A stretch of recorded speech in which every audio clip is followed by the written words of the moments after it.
Hello, my fame adjacent, not yet dead fam.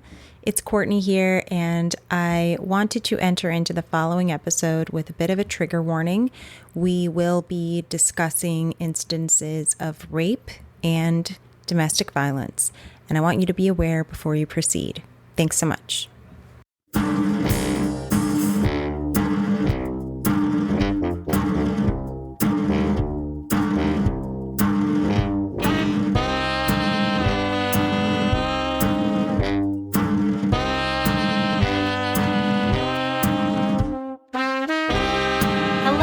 Welcome to Dead and Kind of Famous, where we dig into the life stories of dead folks who enjoyed a touch or two of fame in their time.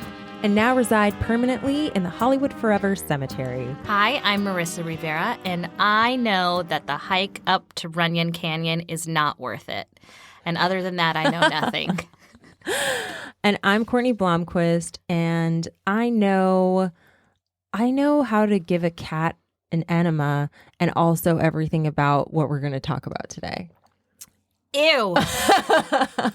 I was taking a sip of my beverage while you said that too, so perfect. Okay, great. Yay! Okay, I'm so excited about this episode. So for those of you who don't know, which will be probably all of you because this is episode 2.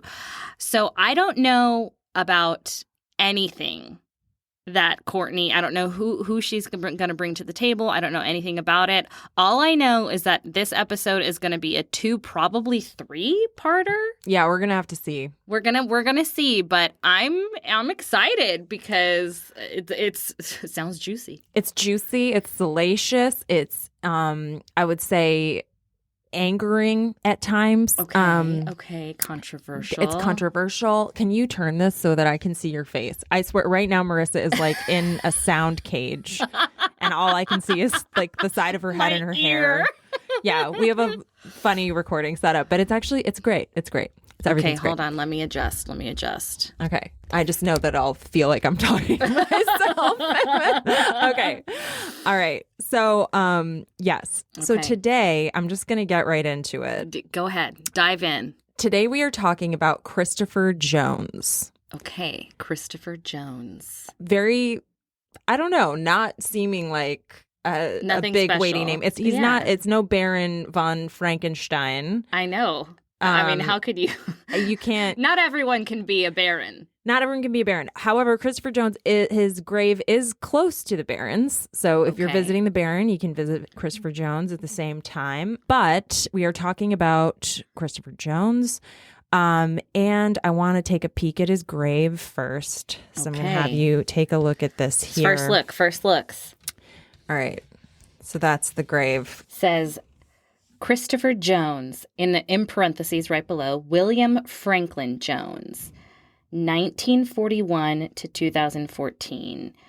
And there is a picture of a very attractive man, I must say. He's got great bone structure. It's kind of like, it's not a headshot, but it looks like a still from a film. Mm-hmm. And then the inscription says, "Always in our hearts."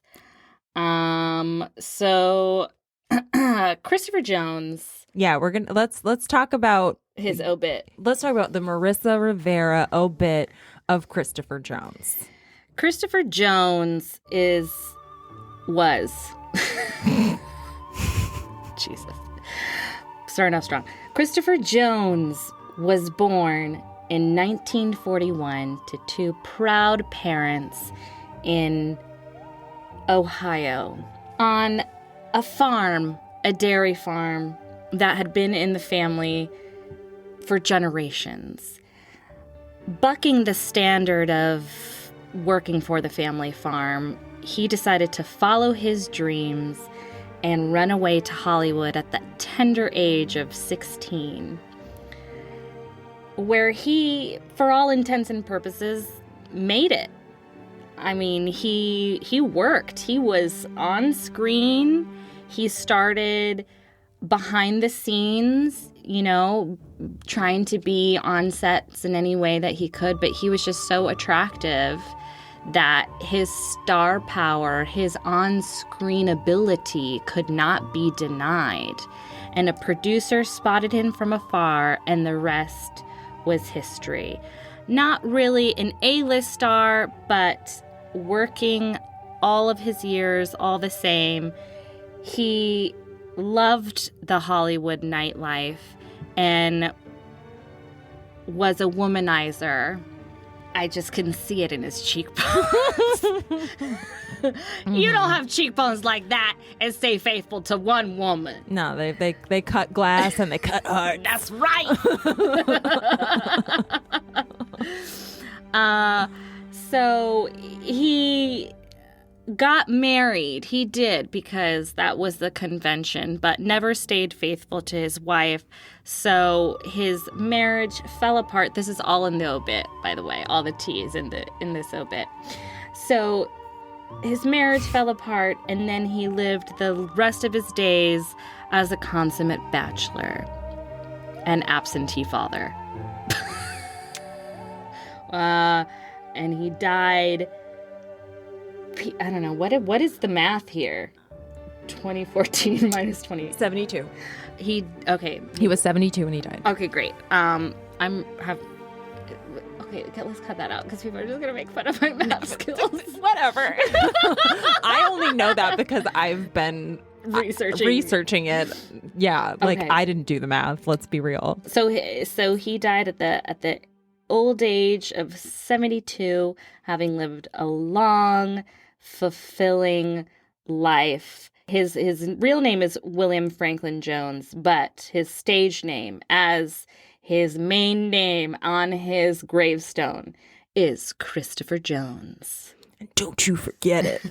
You're not going to after this episode. I swear to God. You know, there's so much you couldn't possibly know, but I do feel like, you know, with what you were saying, a couple things stand out as being particularly true. I feel like, yes, his looks were undeniable. Undeniable. And I do think that they led to his star power. And we'll talk about this, but he looks like Robert Pattinson. Interesting. I see that. He looks like Robert Pattinson with like even thicker hair, if you can imagine. Yeah, that. He's got a lot of hair. He's got a great head of hair. And the picture on his gravestone is almost a profile. It's like a little bit more than 3/4. And his nose is like a perfect like Roman nose. It's crazy. He's dreamy.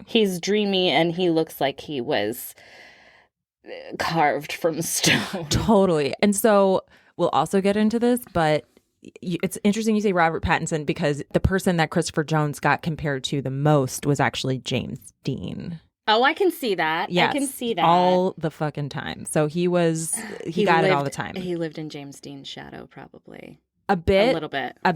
And it's actually like, yeah, it's a through line. It's a major through line. Oh. So, okay. But I will, what else did you say that was, okay, you said he was from Ohio, a dairy farm, maybe, like, none of that, it's not right, but it's also not far off. Okay, give it to me. So let's get into it. All right. Christopher Jones' actual epitaph reads, "Always in our hearts." But at his funeral, the Reverend giving his eulogy mentioned that Christopher had wanted it to read, "Some things are better left unsaid." Oh. Yes. Oh my gosh. And after hearing about his life, it might make sense why he would say that. Oh dun, dun, dun. Dun, dun, dun. Insert really cool sound effect here. Yes. Now, I said before that I said this in the previous episode, okay? Not all dead people are likable, right? We had the Baron last time. He was super, super likable. Cheers. Let's cheers to the Baron. Cheers to the Baron. Yes, not all people are likable. Not all dead people are likable. And Christopher Jones is coming back to haunt us with that truth. I could say that I think that today's subject is complicated because that's how men with unsavory quotes and truths about them are often described. But I think that the most charitable thing I can say is that he was a confused, flawed human, as we all are in some way, and most likely a bit mentally ill. Oh, which is, wow, what a recipe for Hollywood. Yeah. And I really do have to like put it out there in the front just to have, I want to have, you know, these people are dead that we're talking about. I want to have some empathy for their lives because they were lived already. And if you're also like during that time period, you know, we talk about mental health left, right, and center nowadays. And back it wasn't then, a thing. Not a thing. Not at all. And if you did go to therapy, it was probably like weird and like. It was probably because you like got committed. And yeah. Yeah. Honestly, or you like were some Hollywood weirdo who like had someone like, I don't know. Who wasn't like a licensed therapist. Exactly. Like a life coach or a cult leader. Like a guru. Yeah, exactly. So anyway, in fact, his story and many of its offshoots are steeped in improperly handled mental illness. And I was talking to Jesse, my husband, about it. And he said something that I really think is true. He said that Jones lived his life as a haunted man. And this is because I need someone to talk to about all this research, so I talked to him about it. But many people... She can't talk to me. I come into this blind. She can't know. Yeah. Many people who knew him said as much, as he was frequently described as having demons. And if anyone who loves or admires Christopher Jones is listening, first of all, I'm flattered. Also, just know that I went... Thank you. First of all, thank you. Thank you for listening. Just know that I went to a lot of effort to seek out multiple sources about him and that lend different insights, even going so far as to transcribe photographed images of his last interview in his own words since it was out of print. Wow. So please know that while I find him hard to like, I find him fascinating, and I also have empathy for him. And he is no longer with us after all, and his life is something that is worth discussion. For many of us, especially those of us working in Hollywood, he is worth learning about, I think. So that being said, let's start at the top, shall we? Let's. Christopher Jones was born in Jackson, Tennessee, not Ohio, but not that far off. Mountain, Ohio. Right. Right. Smoky Mountains, Ohio. Smoky Mountains, Ohio. On August 18th, 1941, a Leo. Like you. Yes, like me. As William Franklin Jones to his father, J.G. Jones, a grocery store clerk, and his mother, Robbie, who was a talented visual artist who passed her talents on to her son. Ooh. Yes. And being a female artist back then was next to impossible. Right. I don't know if she made any money from it, but everybody was like, oh, Robbie's got talent. And she got it. And he got it from her. Yes. Got it. As young Billy's father said, we're calling Christopher Billy, by the way, because that was his moniker as a child. As young Billy's father said, she'd look at a scene or a face, and then with a pencil or a crayon, she would bring it to life again on a sheet of paper. It was a wonder to watch her. And even as a youngster, Billy Frank had the same ability. Billy Frank. Billy Frank. My goodness. Well, Billy Frank got his mama's talent. That's right. And for the first 3 years of his life, Billy Frank lived above Billy Frank. For the first 3 years of his life, Billy lived above the grocery store his father worked at with his parents and older brother Robert. The first thread of mental illness starts here, as Jones's mother suffered from, quote, mental instability, which is vague. So and, the vaguest. Yes. Wow. And was institutionalized in a state hospital. Okay. Yeah. So. Yeah. Yeah. When Christopher was just 4 years old, and she died there in 1960. Oh no. Okay. Yeah. So he was only 19 when she died. So she was in there the entire time from when he was 4 until he was 19? She died. Yeah. Oh my gosh. Yeah. So he did not have an easy childhood at all. No. So his mother was institutionalized until her death, and she went in from 4 years old and died when he was 19. She probably, postpartum, I would think. Something. It's really hard to say. It's like whatever you had back then, they weren't going to know what the fuck it was. Yeah. They weren't going to know. Fuck. And as Chris told his ex-wife, Susan Strasberg, my mother died. Wait, Strasberg? Yes, we'll get into it. Oh, shit. Yes. This person's a bigger deal than you think. Oh, my goodness. Oh, my gosh. Quick thing. Do you think that you should have me read any of his quotes? Yeah. Yeah. You can All read right. it. Yeah. Okay, same. Okay, so you read this then. All right. So as Chris told his ex-wife, Susan Strasberg, My mother died of TB in a sanatorium. They took her away from me when I was 3. My daddy put my brother and me in a boys' home in Memphis after that because he couldn't take care of us. oh my God, so dramatic. I love it. Dramatic reading. Yes. Well, that's fucking horrendous. Yes. When asked later in an interview with groupie-turned-journalist Pamela DeBar if he hated his father for putting him in the boys' home, he said that no, it was his mother who he hated. Why? Pamela asked. She was dead. And Chris replied, That was a good reason to hate her. She shouldn't have died. Well, there's a very strong streak of misogyny. oh yeah, it starts right here. Starts right it's here. not going to stop here either. Victim blaming. Okay. It's not going to stop here at all. His father remarried and had 3 more children, and Billy and his brother only visited on holidays. So they were really like... Oh my God, he had a replacement family. He totally had a replacement family, absolutely. And like they got all of his father's attention. And I mean, maybe it's because there was trauma for his father of having lost his wife, and he just couldn't face that at all. You know what I mean? And couldn't wrap his head around any reminder of her. I think, that can happen, especially when people don't go to therapy and don't have any kind of mental awareness themselves. Mm-hmm. I don't know. Still unforgivable. Oh, it's completely, yeah. And he hates his mother in that and not his father, which sucks. That is fucked. All of it is, yeah.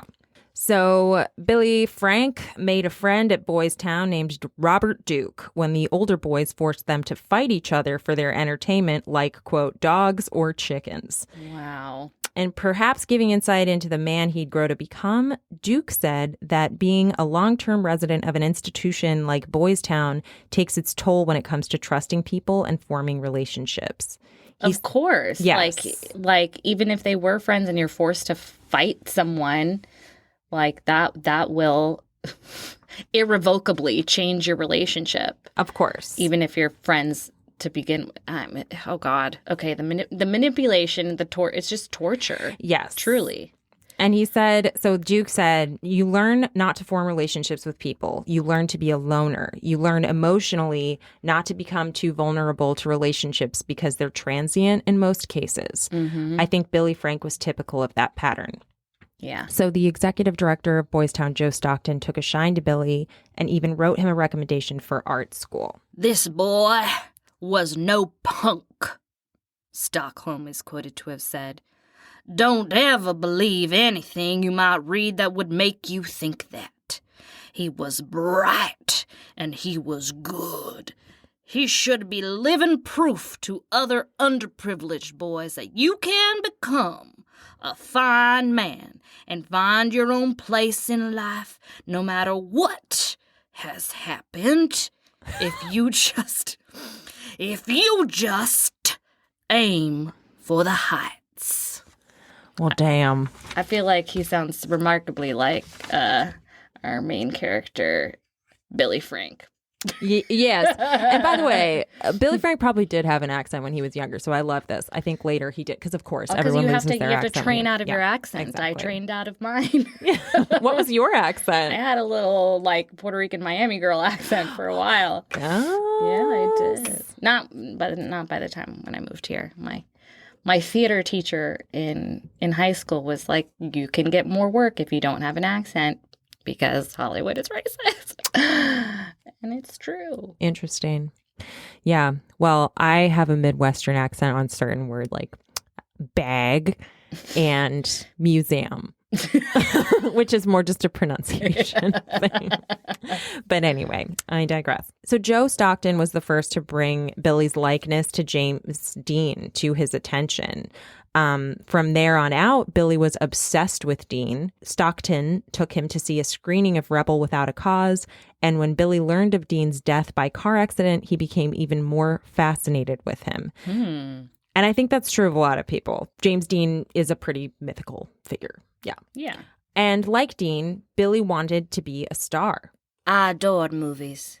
Everything was so clean and uncomplicated in the movies. All those important people in their big houses. That was my ideal. I wanted to be a movie star. The movies kept me going for a long time. I love those. You're reminding me so much of like the fake scene that James Marsden does in Jury Duty, where like he's oh like, my God. God, where is God? I was dead. I was like, this is incredible. It's perfect. It's so perfect. Okay. Well, thank you. You're welcome. Wow, what a compliment. Yes. When he was 16, Billy left Boys Town and moved in with his father and his father's new family in Jackson. Babysitting. I'm glad he let him in. Yeah, I know, right? Babysitting his dad's new kiddos. Oh, okay. He let him in to babysit. Got it. Yep. Jesus. He had a job. And going to the movies in his free time.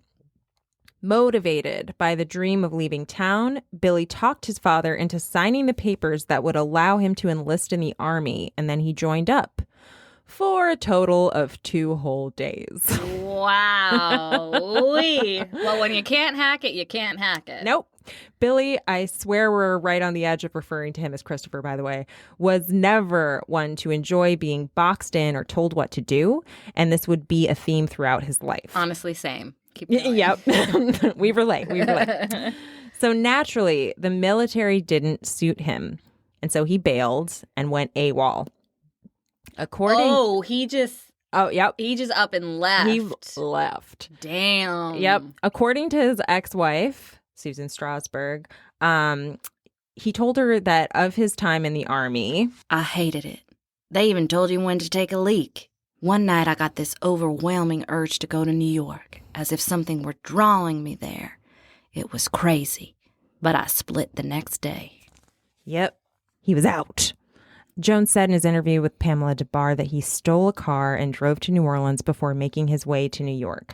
He quit the army, snuck out, went AWOL, stole a car, committed grand theft auto, and drove to where now? New York. Drove all the way to New York. Yes. From Tennessee. Or where was he at this point? He stole a car and drove to New Orleans and then made his way to New York. But in the interim, so yes, he was in Tennessee. And then in the interim, he was... So he went south to go north? I think he didn't know where he was going. He just wanted to like bounce. And then he went to Indiana before going to New York. So he really kind of like took a little road trip. Yeah, he sure did. I think he was thinking it out. Find himself. He was thinking it out. I don't think he had it all planned. What? Well, quote unquote, New York was just calling to him. So he had to go visit the rest of the country first to make sure. I mean, I don't know. Maybe he was just like, I don't know. I have no idea. I cannot even fathom his logic. But he did go to Fairmont, Indiana, because why else? That's where Jimmy Dean's home was. That's right. And I feel like this decision definitely speaks to his obsession with Dean, because if you're driving from New Orleans and heading to New York, Indiana is definitely not on the way. Totally, completely out of the way. Completely out of the way. Only an obsession with James Dean will bring you to Indiana. To the sticks, because that's the sticks. Yes, I am from Indiana. And I will mention right now that the state motto of Indiana is the crossroads of America, because you are meant to drive through it if you have to. Not... There's no other reason for that state. It's just there to be driven through. Actually, I'm sorry. There is another reason. If you are living in Chicago and you need to buy fireworks, that's also a great reason to go to Indiana. That's it. That's all. Oh, God. Okay, We're gonna get a lot of hate from people in Indiana. No, they know. They know. Oh, they know. Come on. They know. We all know. You all know. But anyway, he made the trip and surprised the Dean family with his likeness to their son. Whoa. He didn't just go to the town. He went up and knocked on the door. What the fuck? Yes. And I think that people had done this before, but in particular, him coming up and knocking on their door was them being like, because let me show you really quick. I need a side by side. Yeah. Okay. So This is, you can see all the different images of Christopher Jones here. Mm-hmm. And then this is James Dean. I'm not gonna lie, I don't see it. Like I don't this, see it. It's pretty. I mean, I feel like Let's just do this. This. The eyebrows, James the eyes Dean, alone. Okay, James Dean has light hair, light eyes. That's the same as Christopher Jones. Oh, okay, there I see it. They have the same nose. And they both have cheekbones. Those cheekbones. And they both have very like prominent eyebrows and kind of like bedroom eyes. Yeah. So it's pretty. They're sexy white men. They're sexy white men who are like pretty boy white men. Yeah, pretty. That's like a huge part of this. Pretty boys. Yes. Pretty boy white men. Pretty boy white men. Yes. His family disagrees with me and thought that he was a good likeness. Oh yeah, a lot of people did. Well, if the family says so, I mean, they're number one opinions. Yes. They let him inside and showed him Dean's room, which they'd left untouched. His jeans were laid out like he was coming back, Jones said. That's wild. Yeah. So eventually Jones made it to New York, where a friend advised him to turn himself in for going AWOL because they'd catch up with him sooner or later. That's true. Yep. So he did and spent 6 months on Governor's Island after stealing a car. 6 months? Yeah. Got off easy. Yeah. Practically kitty-corner to the Statue of Liberty. So even though he was jailed, he had made it to New York, and it was here in New York. And he had a view. I mean, maybe. At least in his mind, where it was like, it's right there. I'm sure it's right there. She's right there. Yeah. And it was here in New York that Billy Frank Jones became Christopher Jones. Christopher Jones. And now we're going to call him Christopher Jones. Christopher fell in with some visual artists in the city before turning his attentions to acting. As we've discussed, he inherited his mother's visual art talent. So he took classes with acting teacher and director Frank Corsaro, who eventually cast him in his 1961 production of the Tennessee Williams play, The Night of the Iguana, with Betty Davis and later Shelley Winters, who replaced her. So he Wow. He worked opposite some heavy hitters. Immediately. Yeah. Like, it's not, he's just, I think, like, there's all kinds of things you can say about his acting ability and his performance and all of that, but like, he has a presence. Okay. And that's the je ne sais quoi of it all, the undeniability of that some people have on screen. I mean, that is a real, on screen and on stage, that is a real thing. Exactly. As for the role he had to play in the play, Shelley Winters elaborated on it in her memoir and said, "The two handsome Mexican cabana boys were played by Christopher Jones and Jimmy Farentino. Not Mexicans, but certainly cabana boys." I bought that woman's book just for that quote. Honestly, I could use nothing else in it. But that's what we did. So, keeping publishing alive. That's right. Claiming that he always loved older women, Jones said that he tried to, quote, jiggle Betty Davis, but wasn't sophisticated enough to get her attentions. No, you weren't, Christopher Jones. No, you were not. You were a child, and that was Betty Davis. And she was, and can you imagine Betty Davis' eyes just reading him for filth in that moment? Filth. Just like the 1,000-yard stare she must have given him. She probably didn't say anything. She probably just turned on her heel and like flipped her hair, you know? Like, you child. So he did, however, claim to have had an affair with Winters and said that... But what does Winters say in her memoir? Nothing. She doesn't say shit about it. All right. But he said that she was all over him like a cheap suit. And Winters made no such mention of this affair in her 1989 memoir, Shelley Roman numeral 2, which is such a good, and by good I mean terrible, memoir name.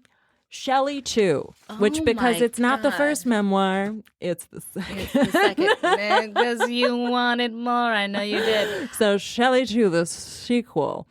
He cheap suit. A cheap suit? Yeah. Wow. Yeah. No wonder she doesn't mention him in either of her it just might not have happened. Here's the thing. You'll see that he's an unreliable narrator. Yeah. It's not, most people. I don't believe him. I should say that now. Like, I put this together with a lot of research. That still doesn't mean that all of it is true. Honestly, some of it might not be true because it's just the whole story of him is full of unreliable narrators, full of hearsay, full of whatever. It's hard to pin down. This is all facts. just spilling the tea. It's 100%. It's a gossip that I spent a long time researching as if it was like, I don't know, like journalism. Nothing but hard stories here, Courtney. That's right. But she was indeed an older woman for Christopher, as she was cast as his mother in his breakout lead role in the rebellious 1960s musical Wild in the Streets, which we will get to, I assure you, because it is indeed wild. And I watched it. Oh, shit. Yes. And you can watch it too. So he could, a timeout. Christopher, no. He could, I'm assuming he could draw, paint. He could act. And he could sing and dance. No. He was dubbed, as was the rest of the band. Okay. Yes. So it was during this early chapter of Christopher's New York years that he met his future wife, Susan Strasberg, daughter of famed method acting teacher Lee Strasberg, and an actress in her own right. Wow. Susan was somewhat akin to theater royalty at the time. And it was actually Shelley Winters who introduced the two. When Christopher saw Susan... Shelley Winters was there. When Christopher saw Susan for the first time, Winters claimed that he said, "I'm gonna marry her." But according to Christopher, what he actually said was, "I'm gonna fuck her." Oh, so glad he set that record straight. Exactly. It's so good that he clarified that. Either way, he did end up marrying her, so that did actually happen, whether he said it or not. Right. Susan began to take notice of Christopher when he started observing a few acting studio classes at the Actors Studio. But he really caught her attention when he and some fellow students of Frank Corsaro, who was his acting teacher, stopped by Susan's family beach home on Fire Island. In Susan's book, Bittersweet, she writes, "There was I can't be doing a Southern accent. She's not Southern. She's not Southern. Not at all. She's like New York Jewish, which I don't think her parents probably had more of that kind of accent. Right, yeah. right. And she's New York. What's in New York? Well, no, there was a thunderstorm. She's theater royalty. She's, if anyone has a theater voice, it's Susan Strasberg. In Susan's book titled Bittersweet, she writes, "There was a thunderstorm that night. It was terrifying, yet beautiful. Christopher tore off his shirt and ran onto the beach into the pelting rain. 'I'm going swimming,' he called. 'You're crazy. Come back inside. It's not safe,' we implored him. Instead, he began to do a rhythmic, erotic dance between the flashes of lightning. It was as if, in the eye of the storm, he became the storm itself. And, like it, he appeared both beautiful and dangerous.'" She wanted to fuck him so much. Bad. Like, he was gyrating in a storm. In a and she summer was like, storm. "I don't know why I feel so electric. There's so much. The spark. The spark. It's literally happening." Literal, metaphorical, Yes. within me, without me. Yes. Oh, so she was like, "It's on." Yes. And I have a lot of quotes from her book, so get ready. You're going to have to read a lot.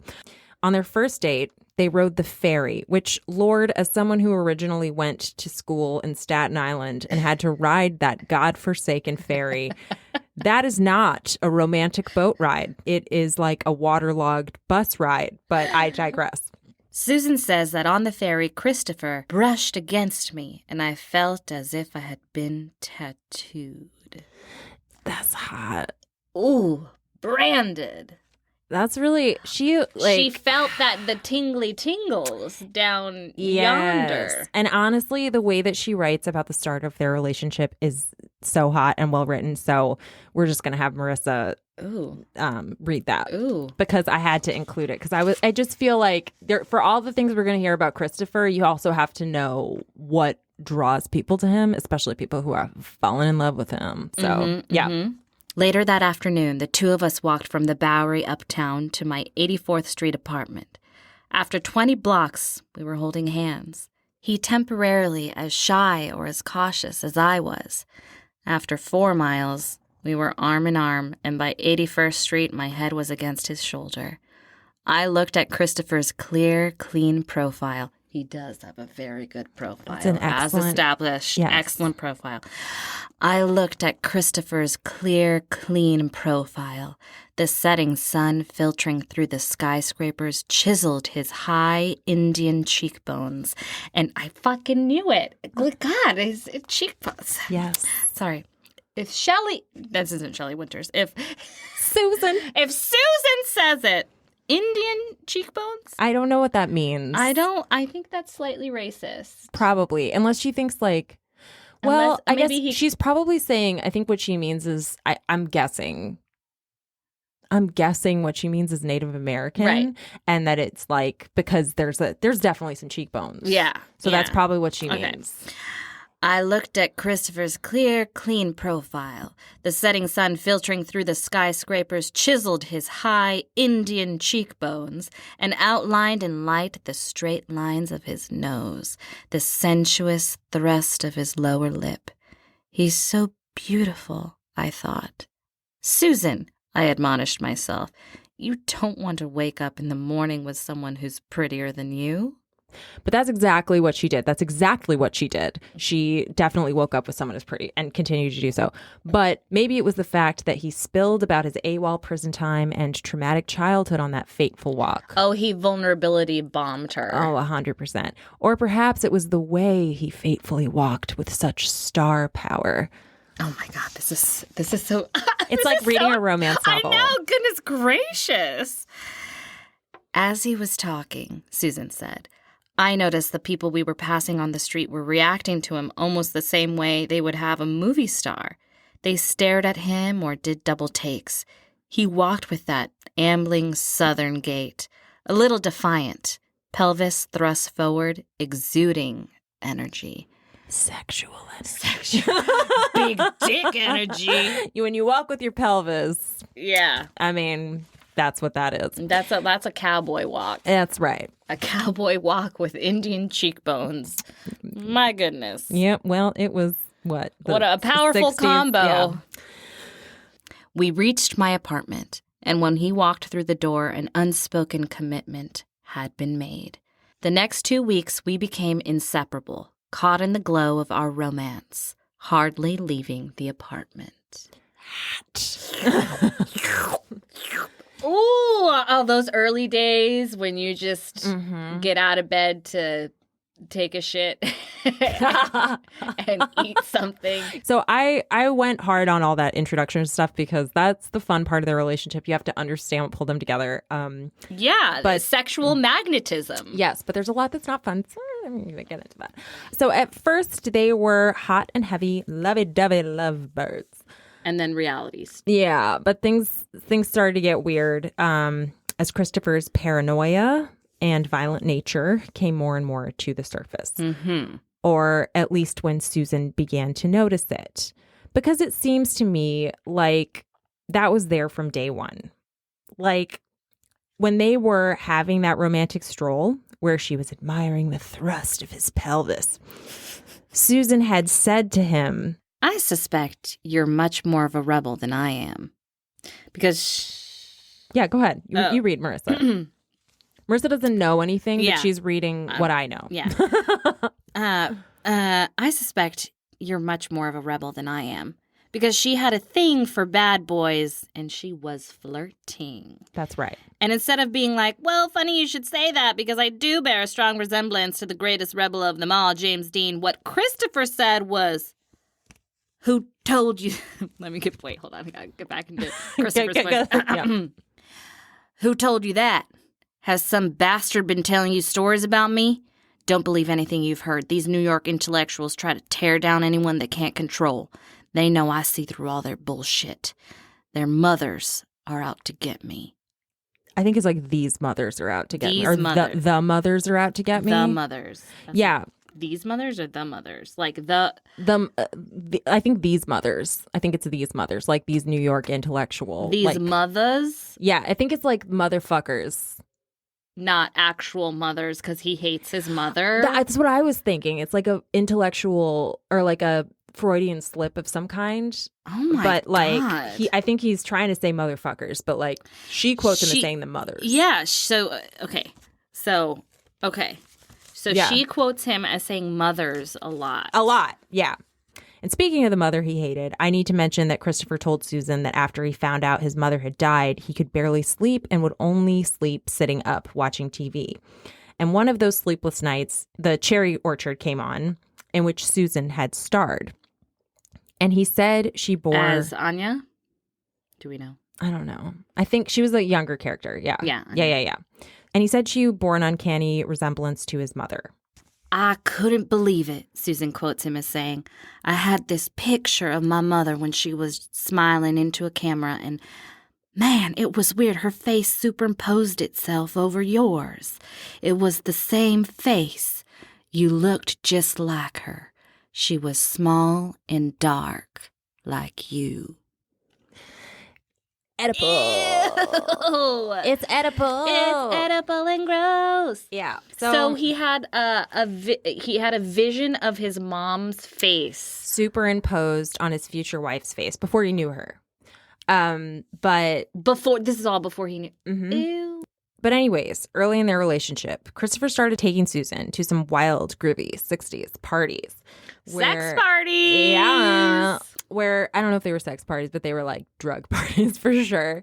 Where there's drugs, there's... Right. Yeah. There's sex. So he introduced her to drugs like marijuana and LSD because Susan was like, she was a goodie. Yeah, she didn't do any of that until she met Christopher. She was a goody two-shoes who was attracted to the bad boy. That's right. In Christopher's interview with Pamela DeBar, she asked him about Susan's allegations of them taking a lot of drugs in her book Bittersweet. And his response was... She's lying like a dog. She just wanted to get in with the scene. She's so square. Which is such a dirty hippie thing to say. Yeah.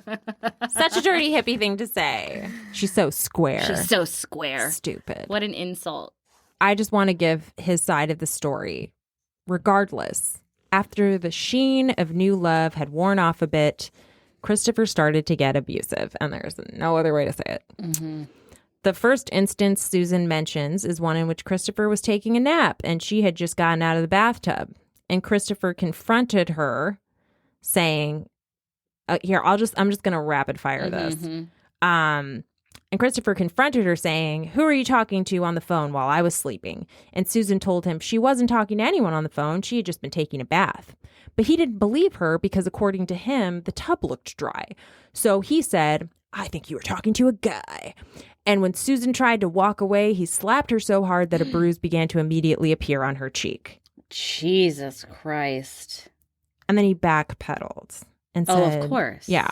Of course. The immediate backpedal. Let's hear it. Let's hear what you have to fucking say for yourself. You say, you read it. You do it. All right. Let's hear what you have to say for yourself, Christopher. Did I hurt you? Let me see.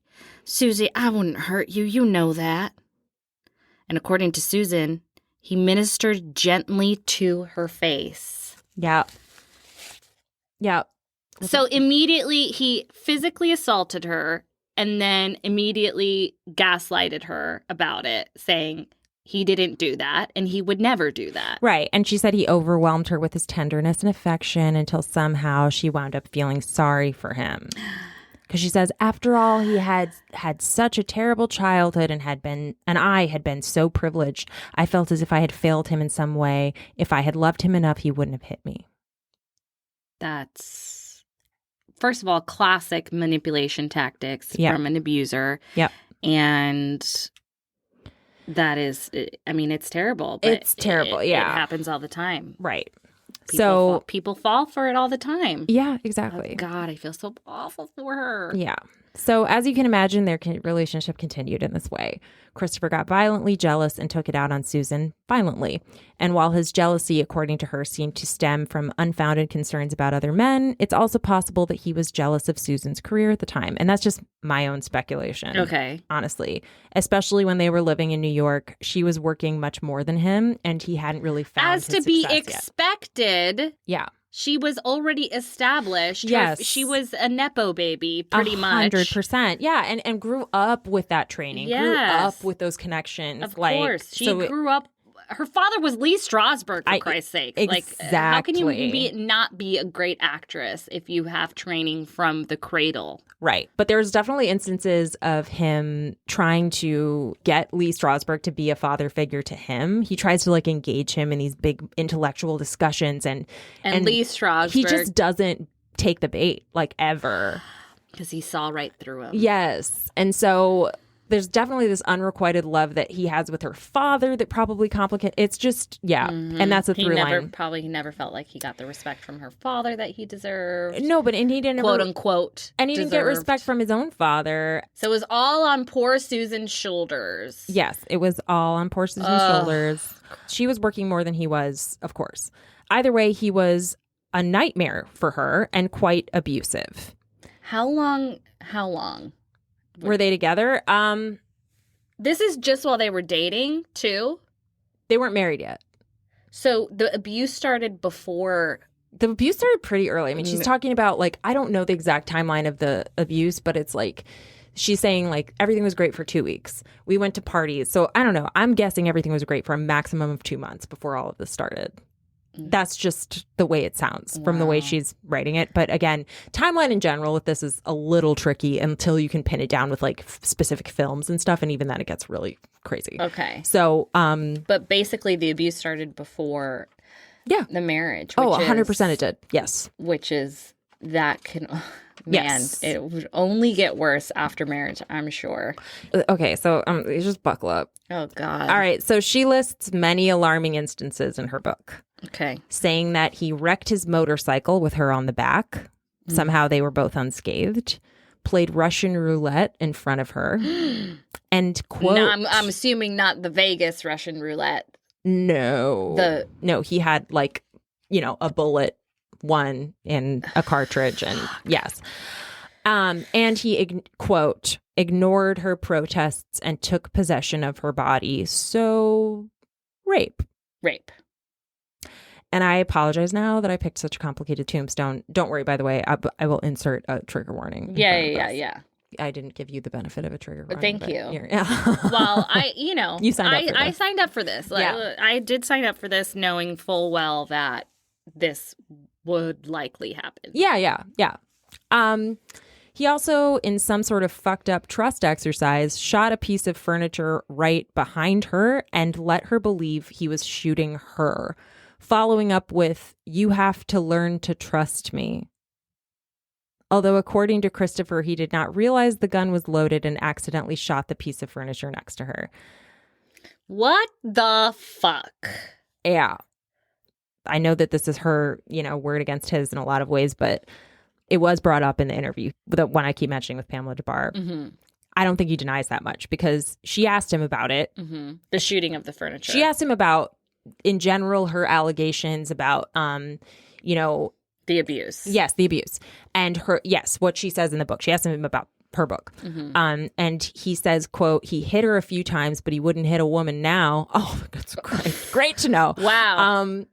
And that he did not feel betrayed by her book because he expected it. So that to me is like, yeah, it happened, Yeah.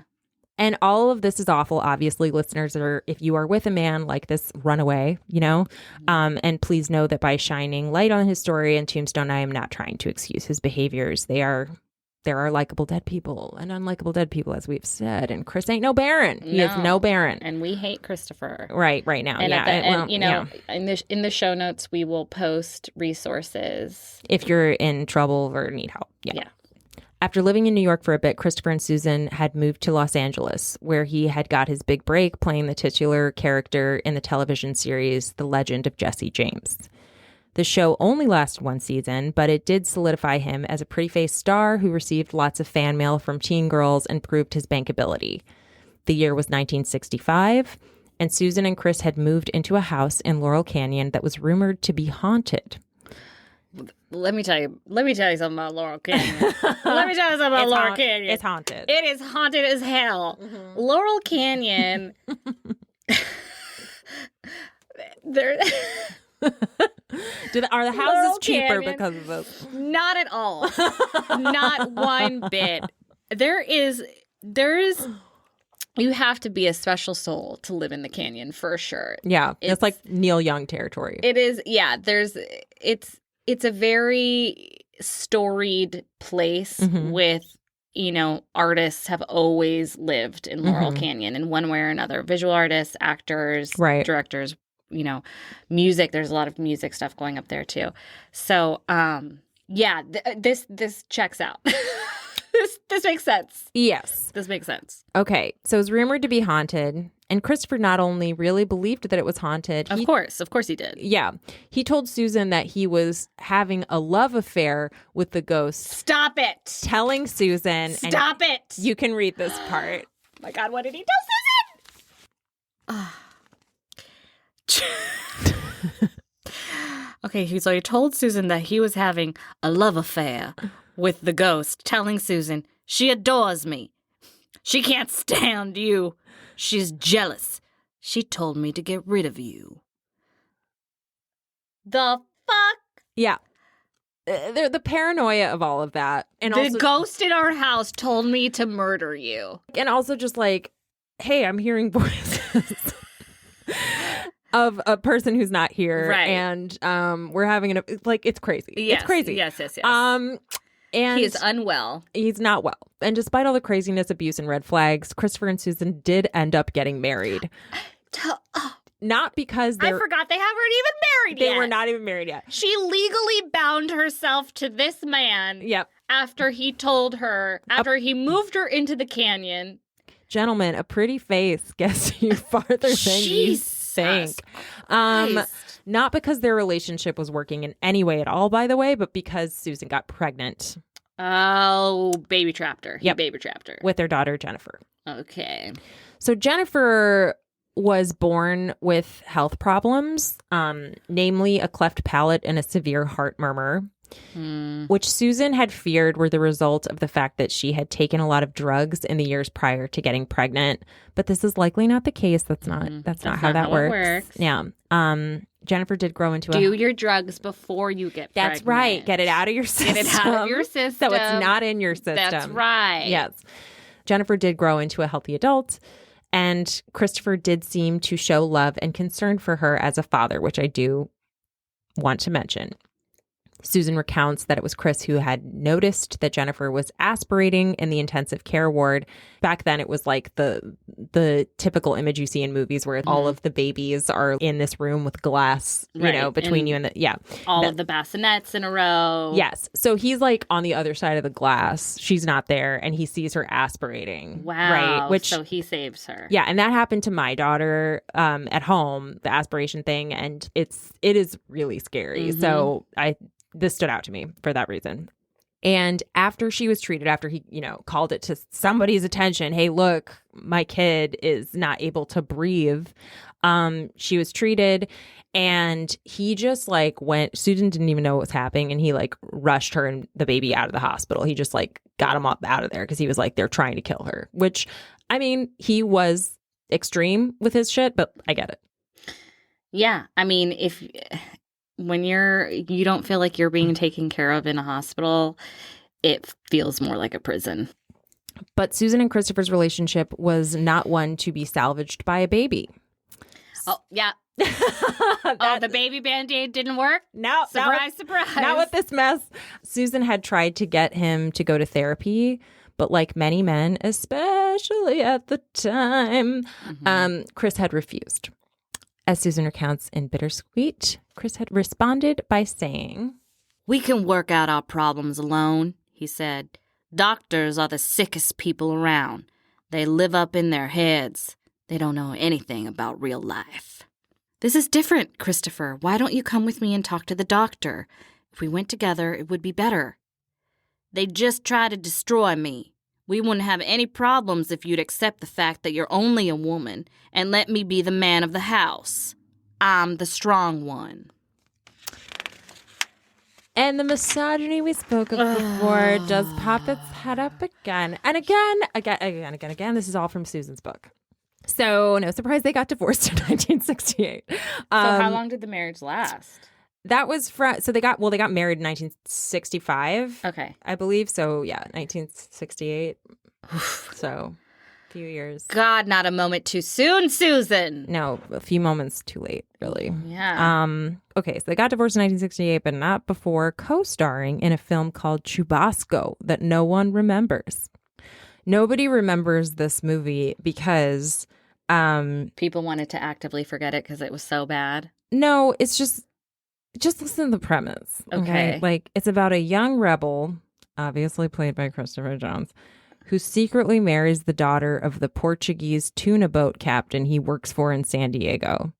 That's the whole log line. That's it. That's it?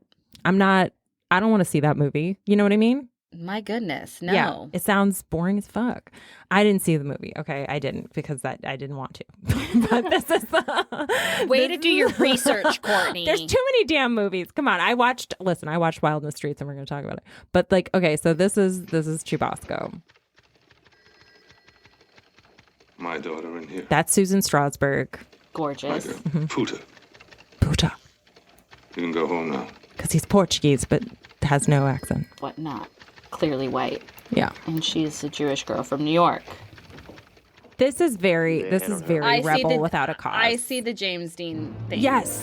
Thank you. Because there's the whole it's like in a jail. I was wrong.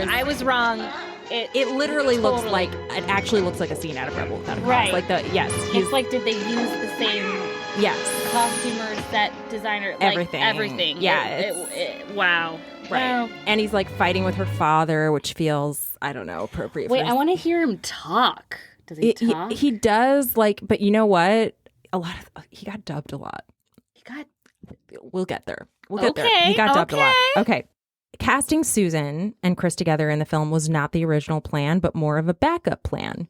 Because you see, Susan had received an urgent call from the director who had said, Susan, Christopher is acting a little rambunctious with the girls we've been testing. He bit the last one when he kissed her. What we were thinking was, would you like to play the part? Instead of recasting the motherfucker who was biting these poor actresses who were just going in to audition for a fucking part. Are you fucking kidding me? Warner Brothers? There's a lot where I'm like, what the fuck? Listen, your husband is abusing these actresses. Could you come in and take the abuse? Yeah, could you come in? You know how he gets. Can you just come in and let him? You're used to his love bites, right? Yeah.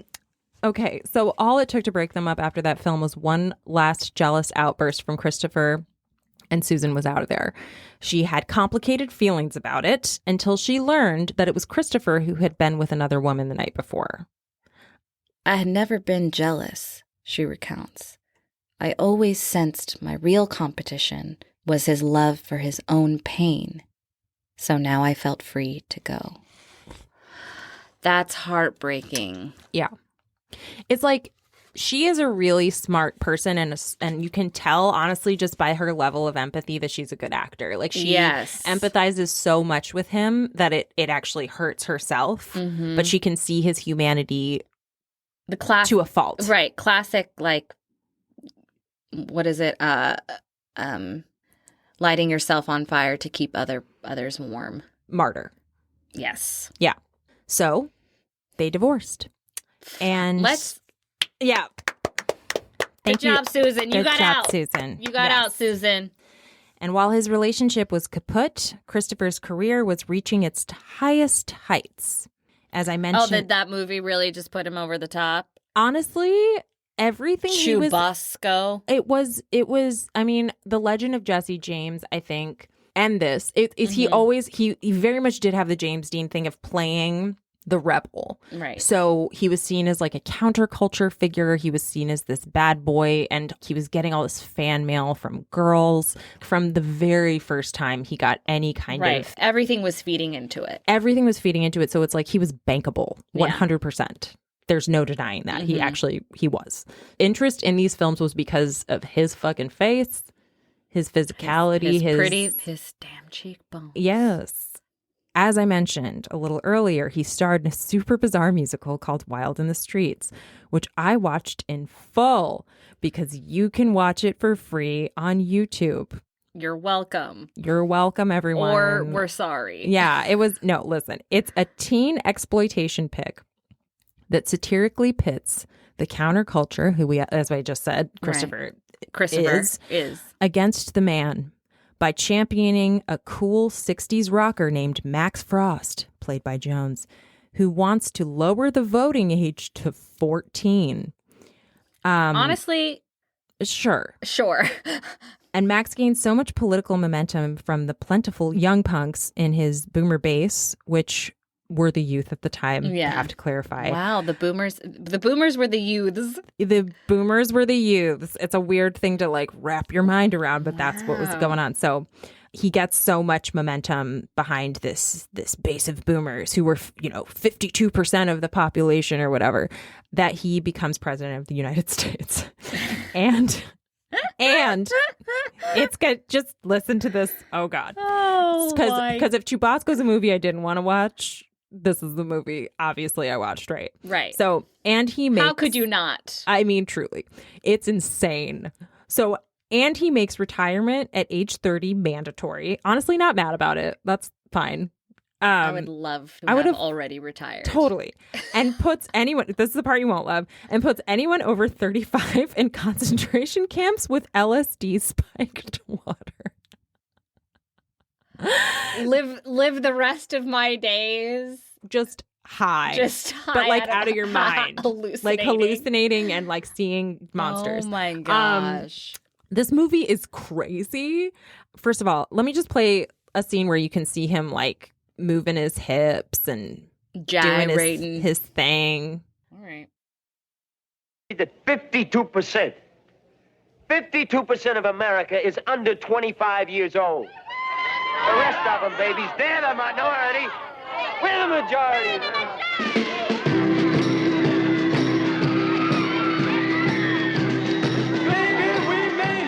Look at that ponytail. Guys, he has a terrible ponytail attachment to his head. It's like he's like... They design the clothes for us. We're 52%. They play the songs we dig. We're 52%. And we make big business. Apparently. We're 52%. They know we set the trend. And this is Shelley Winters. This is his mother. 52%, baby. She's like steaming her face. We're a power. We're a faction in their great society. Hearing her son on TV. With a face bra on. Yeah. And hot rollers. Oh my God. So you can hear from the stupid lyrics of that and whatever that it's like, that's like, yeah, we're 52%. We can like take over everything. And we it's can like, take over the world. And you did, later when you were old and you weren't in what? Like, how could you not? With those tight pants, those cheekbones, and that hot ponytail. The ponytail is like, he has just a normal, it's not even a mullet. He has a normal haircut with a ponytail just slapped into the middle of his head. Yeah, just attached to the back of his head. It's crazy. And Shelley Winters is unhinged. I will say it does look like that's him singing. Maybe there's parts where, the dubbing stuff, again, I'm just going to say this truly, like the things that I can find as facts, it's very hard to find sources about him where like the information is the same in everyone. Right. So it's kind of choosing the most reliable of whatever people that were close to him. There's times I know he was dubbed, and then there's other times where it's possible it's a rumor. It definitely, because matching, they were not that good at matching back then. Right. And that it does look like that was him singing, and he doesn't have a terrible voice. It is passable. It's passable. This is also a clip I want to play. Okay. So he's been asked by this politician who's like, I think 37, to try to, who's like an old man, to try to get everybody to get on board with lowering the voting age to 18, because at the time it wasn't. I think it was 21 for a while, and then they lowered it to 18. That hadn't happened yet. Wow. That was the whole thing. They wanted to lower it to 18, and he is like, no, it's 14, because it's got to be, because these are my reasons. So... Hey, tell me, Johnny Fergus, That's the politician. pretty groovy guy. Tell me he's a swinger. They tell me he's young. Johnny Fergus is 37 years old. Old. If you were in baseball, he'd be all fagged out, baby. I don't know. Boxer, I guess that man, was... forget it. Now let's talk about chicks. You know that I Let's talk about have chicks. never met a chick who admitted to being 35. Unless maybe she was 75. Now, let's get serious. Johnny Fergus is running on the platform that if you're old enough to die for your country, then you're old enough to vote. And I'm all for that. He wants to change the voting age to 18.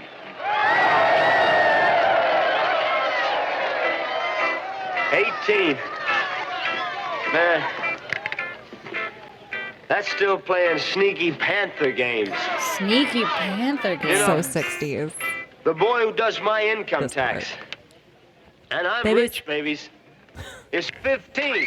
Look at the boy who does his income 15. tax. Johnny Fergus, you want to level with us? You want to join our club, baby? Then you give us the vote at 14. We're with ya. I got a song I've been doing weird things with all day. I don't know if I know all the words or not, but Let's see if he's I'm dubbed going here. to try to sing it for you. Well, he can play guitar. Yeah, a little bit. 14 or 5. I think he's dubbed here. 14 or 5. Yeah. I think Dubbed. this is dubbed. Yeah. Then they were like, yeah, I feel rebellious. I want to rebel and vote. So I want to say that my father remembers seeing this movie. And he said that he liked it. And as he recalls, there were some pretty good songs in it. I didn't really feel that way watching it. But my dad may have had a point because the music in this film was written by songwriting duo Davy Allen and Cynthia Weil, who were responsible for actual hit songs like The Animals, We Gotta Get Out of This Place, and The Righteous Brothers, You Lost That Loving Feeling. Wow. So they wrote the music for and this that's movie. a bop. Yep. That's a bop. That's right. And there was a song called Shape of Things to Come from this movie that made it to number 22 on the Billboard charts. And, you know, as we just discussed, even if the music was good, Christopher and his band were not actually performing, and they were dubbed by a band called David Allen and the Arrows. Mm-hmm. So Christopher gets no credit for that. He gets no credit for any songs that were good. Sorry. Any of the songs. Yeah. Also, Richard Pryor is in this movie in one of his first performances. What? Yeah, here, I'll show you. Again, I'm going to have to like cut this out a little bit, but here. Yeah, but I want to see it. Okay. Fuji Ellie, 14. Japanese typewriter errors. And beach that's her bum. introduction, and then she just massages him all the time, this Asian woman. You're groovy, but you're outnumbered. Who the hell's in the majority, man? That's Richard Pryor. You read the papers, don't you? Yeah, I read the papers. Yeah, you This was like one of his very first. young. I know, Read 'em on he's Wednesday. painfully young. He's such a baby. He doesn't have any facial hair. It's weird. You can see his upper lip. Yeah, it's bizarre. And then also this movie uses stock footage of real riots for the riot scenes in it. And they're like, this is the most crazy thing the youth has gotten together for to like fight for in quite a long time. And this movie was made in 1968. And it's like, I'm pretty sure that the youth are fighting a lot more. Pretty sure there's been a lot of marches. A lot of civil rights stuff happening. Yeah. This is not the most important. This is crazy. So look it up on YouTube if you want to see this movie. The whole movie's there. No ads. Please Just do it. Oh my God, no ads. What's Yeah. Wild in the Streets? That's free right. on YouTube. No ads. Check it out. You're welcome. So at this point in his career, Christopher is gaining momentum, and he goes on to star in a few more films in very quick succession. 1968 and 1969 were really his big years, actually. So he did a lot in 2 years. First, He was on fire. Yes. First, there was Three in the Attic, A Tale of Infidelity. Then there was What a stretch. Yep. Then there was The Looking Glass War, a spy thriller co-starring Anthony Hopkins. What? I know. He was kind of a big fucking deal, I'm telling you. Based on a John le Carre novel. And Brief Season, a story of star-crossed love. These are all movies he did. My mind is blown right now. Yeah, no, he was like a big deal. And during these years, Christopher went through his own series of star-crossed loves. He dated Swedish actress Pia Degermark after his divorce from Strasberg, who had been in The Looking Glass War and Brief Season with him. And he seriously dated actress Olivia Hussey, who you may know as the actress who played Juliet in the 1968 film Romeo and Juliet, directed by Franco Zeffirelli. So she was the original Juliet in film world. Oh my gosh. But it was his, and I'm going to get back to her, but it was his performance in The Looking Glass War that caught the attention of director David Lean. Now, Lean was a pretty huge director at the time, and actually is considered to be a huge director now, at least in a classic film kind of way. He directed films that, are considered classics today, like Dr. Zhivago and Lawrence of Arabia. Yeah. You can't get any more classic than that. Yep. David found Christopher to be quite convincing as a brooding, hot-headed Polish spy in his performance in Looking Glass War. He was especially convinced by his dark presence and accent work. This led him to cast Jones in his upcoming romantic period piece, Ryan's Daughter, in which he needed Christopher to play a British officer. After he'd cast Jones and they were actively filming, he wondered why Christopher was not even attempting to do a British accent. It was then that he discovered that Christopher's performance in The Looking Glass War had been dubbed. Some people don't believe that it was dubbed, but I have a source that is pretty close to. What source? Spill the tea. The source is his co-star Sarah Miles in Ryan's Daughter, who was like just literally hearing what David Lean had to say when Chris walked away. Right. He at least believed he was dubbed. He found this out later and was mad about it, and that at least he believed that. So he didn't have him audition for the role as a straight offer. Yep. And there's no. See, this is why you have to have a dialect coding. This is why you have to. First of all, so many opinions about the industry right now. Okay, hold on a minute. I feel like so I need to see The Looking Glass War. The Looking Glass War. All right. Okay, so this is Anthony Hopkins. Oh my God. Dark-haired Anthony Hopkins. Hey, you. Why do you head up? What's your name? You can't have my name. It's a breach of security. Look, you know, I am risking my life for you, so I want a name. Give me a name. I don't care. Any name? John. I don't know if he's dubbed. I don't think he's dubbed. It's just not a very good accent. But no, he just sounds foreign. Yeah. You got the kid? But David Lean believed he was dubbed. A boy. What's he good for? Good for walking in the park, following dogs, collecting junk.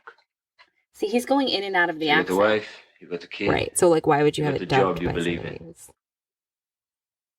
Will you tell me what the hell there is for me? Yeah, that's not dubbed. That's not dubbed.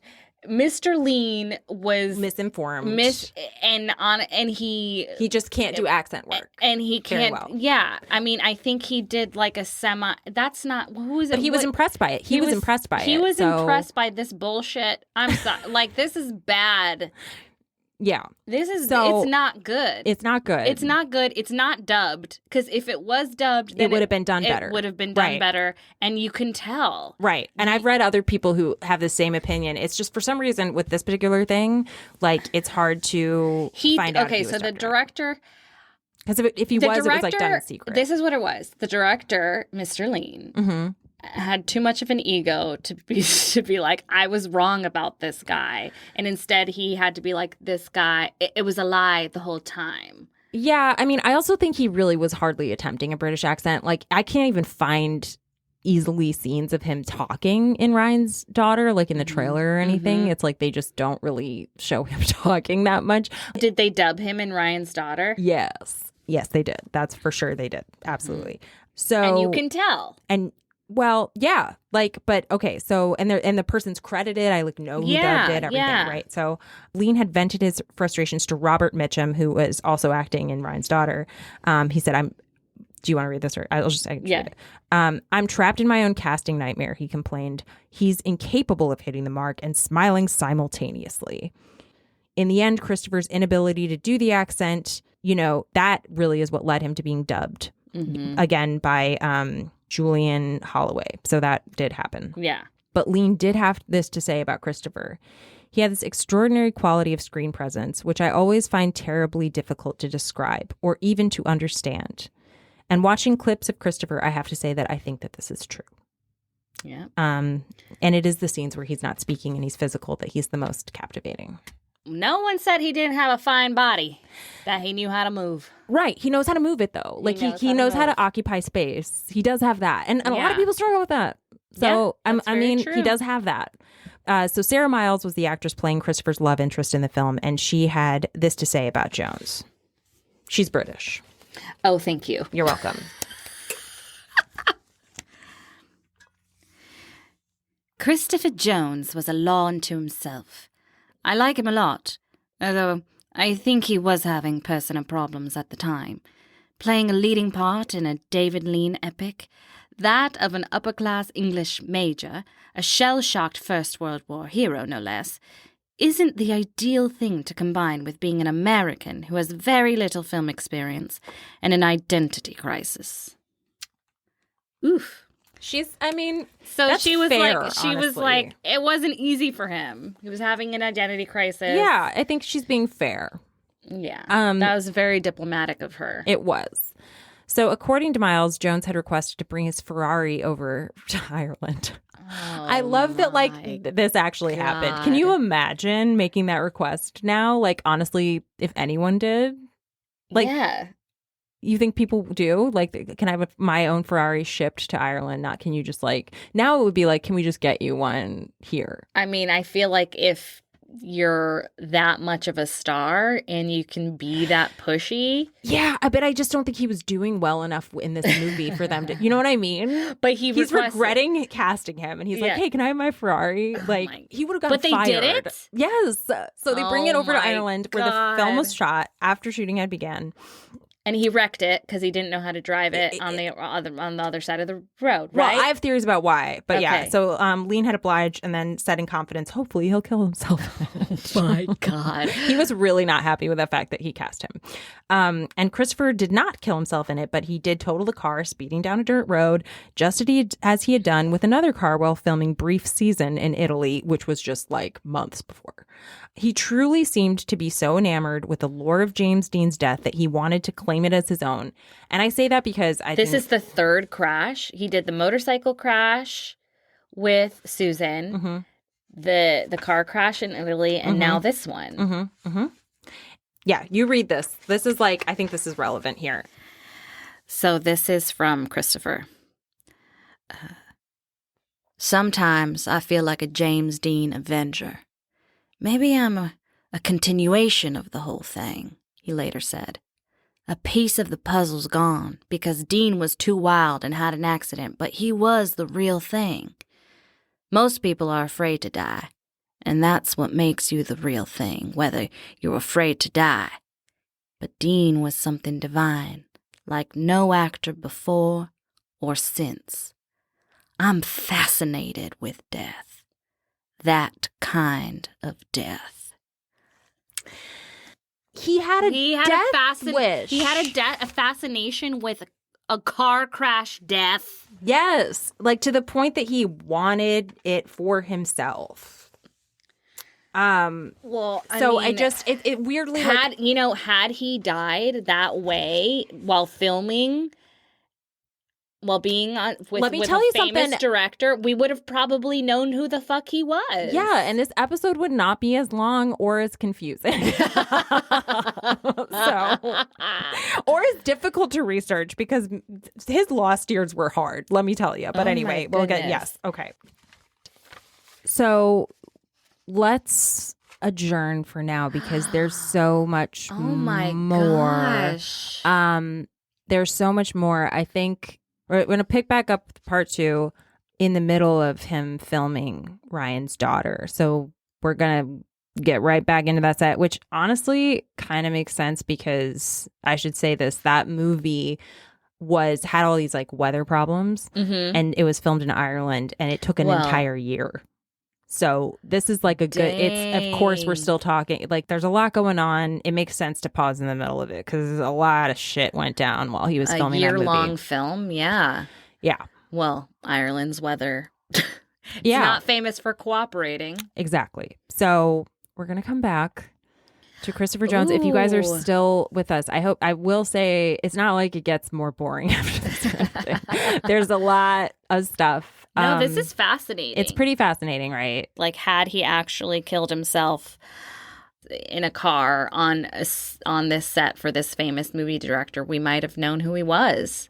Yeah, and I think people would be more sympathetic to some of his performances or whatever. Like, and I don't know, a lot of things, but it's interesting how that can color stuff. But all right, I can't wait for part 2. Yeah, so we're gonna come back to part 2, and you guys are gonna, you can't Wikipedia this, by the way. If you're trying to be like, I don't want to listen to part 2, I'm gonna just look this up how this ends. You can't. It took me forever to find things that I consider to be facts adjacent at the very best. So come back. There's some salacious tidbits awaiting for you in episode 2. Can't wait. All right. Until then, stay alive until next week so that you don't end up on this podcast too soon. That was dark. Sorry. Okay. Dead and Kinda Famous is written, researched, and produced by Courtney Blomquist. It is co-hosted by Marissa Rivera. We tag team on socials. Jesse Russell and Courtney Blomquist do our editing. If we've piqued your curiosity, please subscribe on Substack at deadandkindafamous.substack.com. We list each episode there along with photos, newsletters, sources, and more. You can also find us wherever you get your podcasts. Until next time, you might not be famous, but you got a story to tell and you're not dead yet.